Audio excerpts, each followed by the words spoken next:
Book මගේ නම සංජානා.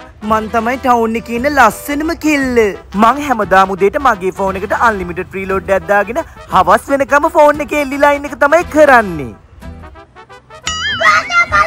හැමෝම කියන්නේ මට පිස්සු කියලා. ඒ කට්ටිය කවුරුවත් දන්නේ නැහැනේ මට වෙලා තියෙන්නේ මොකද්ද කියලා. මම මේ උදේ ඉඳන් රීලෝඩ් එකක් දාගෙන හවස් වෙනකම් කෝල් ගන්න සඳකැන්න අයියට කියලා එයාලා දන්නේ නැහැනේ. දැන් ඔයාලා බලනවා ඇති සඳකැන්න අයිය කියන්නේ කවුද කියලා. මං කතාව මුලින් ඉඳන් කියන්නම්කෝ. මේ ඉන්නේ සඳකැන්න අයියා. අවුරුදු 5ක් මගේ පස්සෙන් ආවා. මං කැමති නෑ එයාගේ රැවුලට.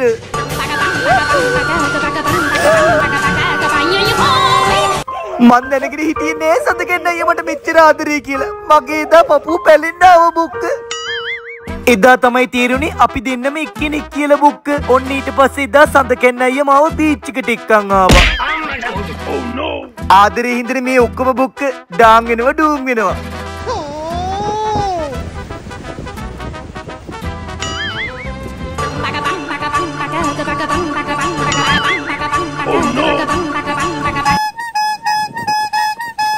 අද මගේ 22 බර්ත්ඩේ එක බුක්ක සඳකැන්න අයියා මාව සර්ප්‍රයිස් කරා.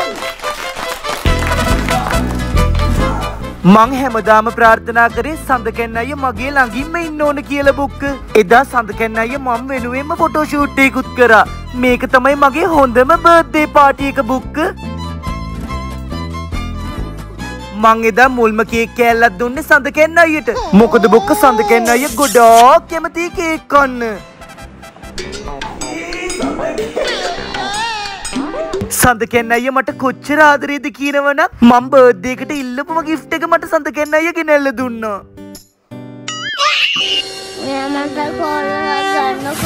එදා සඳකැන්න අයියා මාව රැවට්ටුවා බුක්ක.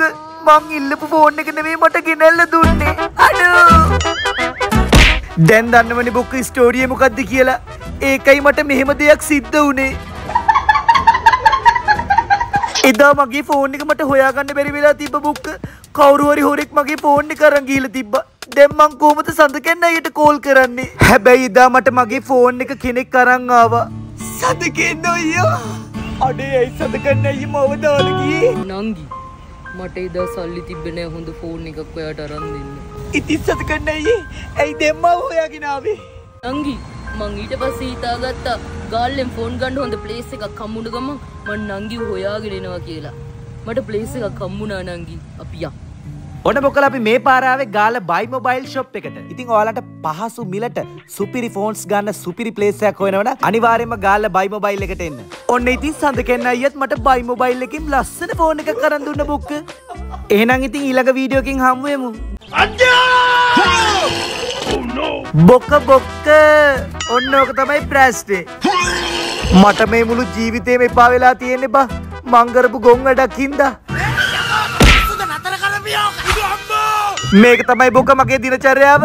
අඩිය ගහපු දවසට මොකක් හරි ප්‍රශ්නයක්. අම්මේ තේක කරගෙන්නකෝ.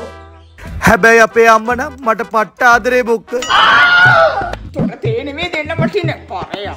අම්මේ හරි බොක්ක මං එහෙනම් මේ කතාවත් මුලින් ඉඳන් කියන්නම්කෝ. මගේ නම චාලට්. මම මේ ළඟදී ඔන්ලයින් කෝස් එකකට ජොයින් වුණා බොක්ක. ඒකේ ෆිසිකල් ක්ලාස් තියෙන දවසට මට මොන වැඩේ තිබ්බත් මං ක්ලාස් එකට ගියා බොක්ක. ඒ කියන්නේ සෙන්සුරාදීද පොපිට් නෑ. ඒ කියන්නේ සෙන්සුරාදීද නැත්ද? ලොස් එකක් යනවා දවස් 4ක් යනවා. හරිද? ඒතකොට මිනිස්සු ටිකක් නිදි මරහන්. කොච්චර නිදි මරන්න එපා මොලේ අබල දුබල වෙනවා. සෙනසුරාදීද පොපිට් නැති හින්දා මට පුළුවන් හැම වෙලාවකම මම ෆෝන් එකේ එල්ලිලා හිටිය බොක්ක. උඩට එනෝ.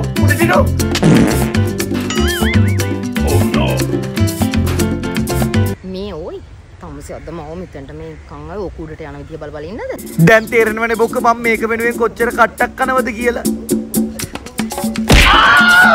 අන්තිමට එදා මගේ කෙල්ලත් මාව දාලා ගියා බොක්ක. හැබැයි මම මේ කරන වැඩේ නම් නැවැත්තුවේ නෑ. අන්තිමට කරපු දේකුත් නෑ, ඉගෙන ගත්ත දේකුත් නෑ, ලැබිච්ච ප්‍රතිඵලයකුත් නෑ. අපේ අම්මගේ සල්ලි විතරයි වියදම් උනේ. දැන් දන්නවනේ බොක්ක ස්ටෝරිය මොකද්ද කියලා. මට මේ ජීවිතේ එපා වුණා. මං එදා මැරෙන්න තීරණය කරා බොක්ක.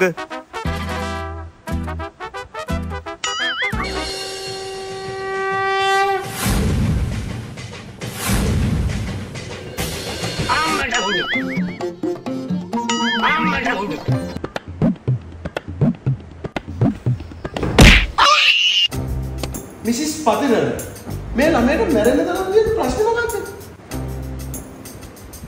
ට්‍රේඩින්.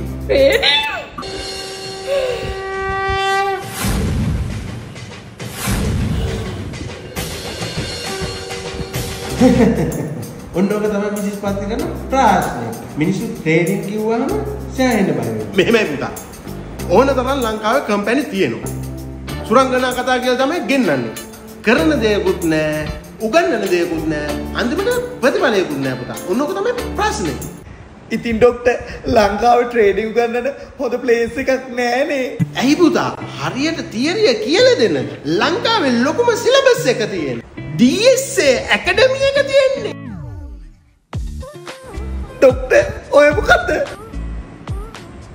ඇනෙක්තීසියා. එහෙනම් බොක්ක ඊළඟ වීඩියෝ එකකින් හමු වෙමු. ගිහිල්ලා එන්නම්. බොක බොක්ක.